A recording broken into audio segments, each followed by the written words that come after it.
Ya, halo anak-anak remaja 2 Jemaat Betel yang ada di rumah. Selamat siang, selamat hari Minggu, Shalom. Ya, kita jumpa lagi dalam ibadah sekolah minggu di siang hari ini. Dan kita akan masuk dalam ibadah ini mendahului pembacaan firman Tuhan. Mari kita berdoa. Tuhan Yesus, Bapa yang di sorga, kami datang kepadamu mengucap syukur dan berterima kasih untuk kesempatan indah yang Engkau sediakan kepada kami di siang hari ini. Di dalam ibadah sekolah minggu yang kami lakukan, walaupun hanya di rumah masing-masing, tapi kami siap untuk membaca dan mendengarkan firman-Mu. Urapi kami dengan Roh-Mu yang kudus Tuhan, supaya setiap firman yang kami baca, cerita yang kami dengar, kami mengerti dan memahaminya. Dan kami diberi kemampuan untuk melakukannya di dalam hari-hari hidup kami. Di dalam nama Tuhan Yesus firman yang hidup, kami berdoa kepada Allah Bapa di sorga. Amin. Ya anak-anak kekasih, di siang hari ini kita akan membaca Alkitab yang terdapat dari dalam Kisah Para Rasul. Kisah Para Rasul 4. Ayat 32 sampai ayatnya yang ke-37. Sekali lagi, Kisah Para Rasul 4 ayat 32 sampai ayat yang ke-37. Nah, kalau sudah dapat, mari kita membacanya bersama-sama. Kita mulai. Cara hidup jemaat. Adapun kumpulan orang yang telah percaya itu, mereka sehati dan sejiwa, dan tidak seorang pun yang berkata bahwa sesuatu dari kepunyaannya adalah miliknya sendiri. Tetapi segala sesuatu adalah kepunyaan bersama. Dan dengan kuasa yang besar, rasul-rasul memberi kesaksian tentang kebangkitan Tuhan Yesus. Dan mereka semua hidup dalam kasih karunia yang melimpah-limpah. Sebab tidak ada seorang pun yang berkekurangan di antara mereka.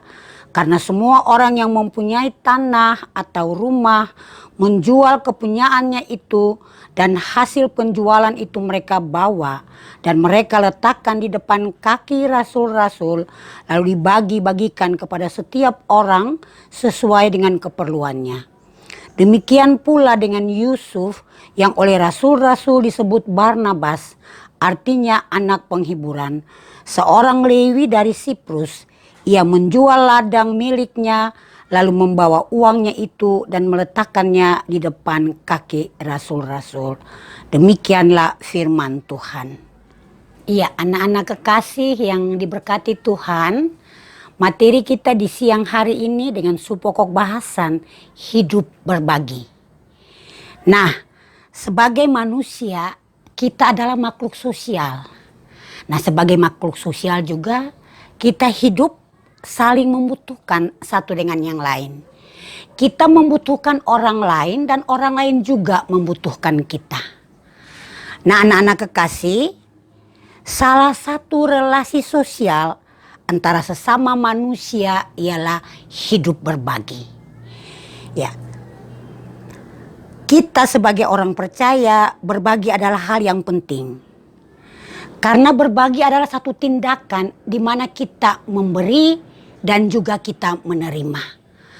Kita memberi sesuatu seperti barang, uang, atau makanan.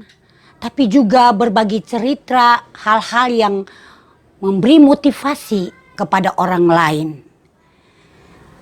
Karena hal-hal demikian sangat penting bagi kehidupan kita sebagai manusia. Anak-anak yang diberkati Tuhan, kalau kita berbicara tentang hal berbagi, kita melihat dalam bacaan Alkitab yang sudah kita baca tadi. Kisah Para Rasul 4 ayat 32 sampai 37 yang berbicara tentang cara hidup jemaat mula-mula. Mereka hidup sehati, sepikir, dan tidak seorang pun yang berkata bahwa sesuatu dari kepunyaannya adalah miliknya sendiri, tetapi adalah kepunyaan bersama.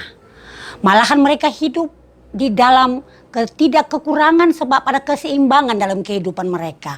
Malahan yang punya tanah, punya rumah mereka jual, dan hasil penjualan itu mereka bawa dan dibagi secara merata kepada semua orang. Nah, anak-anak kekasih, sebagai orang percaya, kita semua diberikan tanggung jawab untuk bisa hidup berbagi satu dengan yang lain. Karena Tuhan Yesus sudah lebih dulu melakukan itu bagi kehidupan kita semua. Ia memberi hidupnya untuk menyelamatkan kita. Karena itu kita juga harus hidup berbagi satu dengan yang lain. Nah, anak-anak yang diberkati Tuhan, dari cerita ini ada satu cerita ya yang akan Mama Sin sampaikan buat anak-anak semua di siang hari ini. Ada seorang anak gadis, ya. Anak ini dia kontrak berdekatan dengan salah satu keluarga yang hidupnya miskin. Nah, pada satu malam aliran listrik di tempat tinggal mereka itu padam.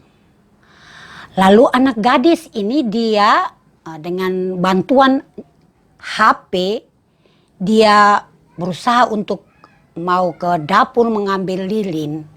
Tapi pada saat itu ada bunyi ketukan pintu. Nah, dia membuka pintu, ternyata di depan pintu itu ada seorang anak kecil. Dan anak ini adalah salah satu dari keluarga yang miskin itu. Lalu anak kecil ini bertanya kepada sang gadis, "Kakak, apakah kakak punya lilin?" Nah, anak-anak kekasih, si gadis ini lalu berpikir, lebih baik dia menjawab tidak ada. Karena kalau dia memberikan bantuan di hari ini akan menjadi terus-menerus orang akan datang minta bantuan dari dia. Karena itu dengan tidak ragu dia menjawab anak kecil ini bahwa dia tidak punya lilin. Nah, apa yang terjadi anak-anak kekasih?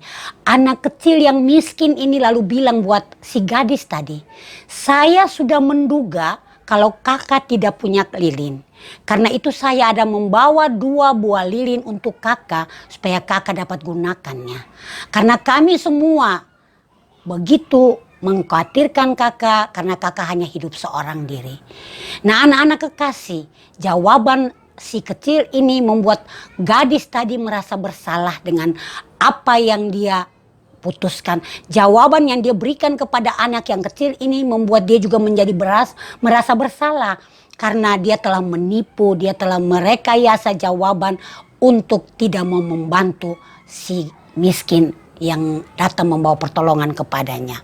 Nah, anak-anak kekasih, dari cerita ini ada pesan apa yang bisa kalian ambil untuk dijadikan bekal dan pegangan buat kalian lakukan dalam kehidupan kalian sebagai remaja gereja. Ada 2 hal penting yang mau disampaikan dari cerita ini buat anak-anak semua. Yang pertama, kalau kita mau memberi kepada seseorang, tidak perlu kita melihat apa dan siapa orang itu. Dan hal yang kedua, janganlah kita menilai keburukan orang lain hanya karena mereka kelihatan miskin atau karena mereka tidak mampu. Nah, anak-anak kekasih, ingat, kekayaan tidak bergantung pada seberapa banyak yang kita punya. Tetapi kekayaan itu seberapa banyak kita mampu untuk berbagi kepada mereka yang tidak mampu. Karena miskin bukan berarti tidak punya apa-apa. Dan kalaupun kaya bukan berarti punya segalanya. Nah, anak-anak yang diberkati Tuhan, dengan cerita yang disampaikan siang hari ini, biarlah kita semua sebagai remaja gereja, khusus anak-anak remaja 2, mampu melakukan hal-hal yang baik yang dikehendaki Tuhan lewat hidup kita yang sudah Tuhan anugerahkan. Berbagi dan melakukan sesuatu yang berguna bagi orang lain supaya Kristus dimuliakan dari kehidupan kita semua. Tuhan Yesus menyertai dan memberkati kita semua di siang ini. Amin. Iya, anak-anak remaja yang diberkati Tuhan, demikianlah pertemuan kita di siang hari ini. Dan untuk mengakhirinya, mari kita berdoa. Terima kasih dan syukur Tuhan Yesus kami persembahkan kepadamu karena Engkau boleh menuntun kami, menyertai kami selaku anak-anak remaja dalam ibadah sekolah minggu di siang ini. Firman Tuhan telah kami baca, cerita telah kami dengar. Tolong kami Tuhan, mampukan kami lewat tuntunan Roh-Mu yang kudus. Supaya apa yang kami dengar, kami dapat melakukannya lewat sikap dan perbuatan kami dari hari ke hari di tengah-tengah kehidupan kami dengan sesama kami. Di dalam nama Tuhan Yesus kami berdoa kepada Allah Bapa di sorga. Amin. Demikianlah pertemuan kita di siang ini. Tuhan Yesus memberkati kita semua. Shalom.